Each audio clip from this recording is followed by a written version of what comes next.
Now for the final step. You've got everything organized into categories. Take 1 to 2 things from each category max. Do not ever go more than 2 things at a time, 2 goals. Preferably 1 to 2 goals overall. So if you have areas you know you're weak in, maybe choose 1 or 2 of those areas to make a goal in right now.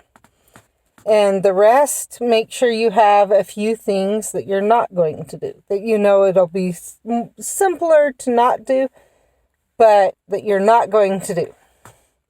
And write those down on a separate paper. You're going to keep the paper you have, keep what you have already done, because that'll come into play later on.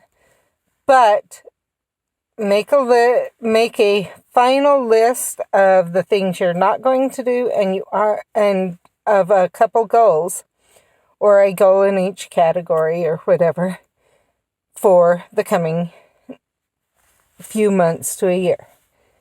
From there, what you're going to do is you're going to find people that you feel will be supportive in each of those areas. And you will tell them what you've decided for the coming year. So, it doesn't have to be the same person. You could have a best friend that you're going to talk to about the social stuff, but maybe you don't necessarily, maybe she's struggling physically.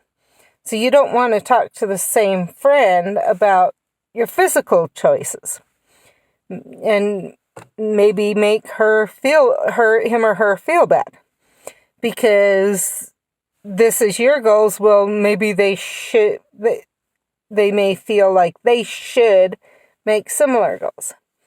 So you may choose someone who can support you on the physical aspect that's different from someone on the social aspect or the emotional or the mental. So choose at least one person to share with that will help support you, that will remind you say you made a goal not to stress about, go back to my kid's hair. So made a goal not to stress about your kids' hair. You might talk to a family member about that, or a friend, because that would be who you would go to complain. And then if they hear you starting to stress about it, they're going to remind you, remember your goal, you were not going to stress about this year.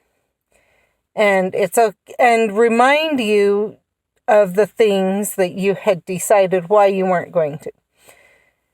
So as part of that, what are you going to do if this becomes difficult?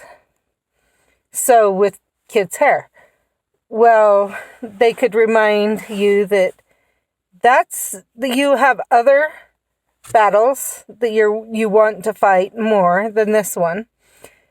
And so it's not worth it to fight this one. You want to save your energy for other ones. They don't, in my kids' case, we're going to use that idea. It doesn't matter in their schooling. It will make no difference. Hair grows out. So if down the road it starts getting in their way of being able to get a job or stuff like that, they can cut it, or they can dye it a normal color. And so let it go. Or whatever things will help you reduce that trigger. If you're going to work out so many days a week, someone to call and remind you. And when something stressful happens, to say, well, what things might be stressful, anticipate these that might stop you from walking out, and from working out, and what can you do about them? As you do that, you're more likely to reach your goals. And also to not do those things you said you're not going to do. Be prepared with a plan beforehand, and it'll be easier when it gets hard. I'm going to go into the next step in the next video, because there is another step once you've got this done.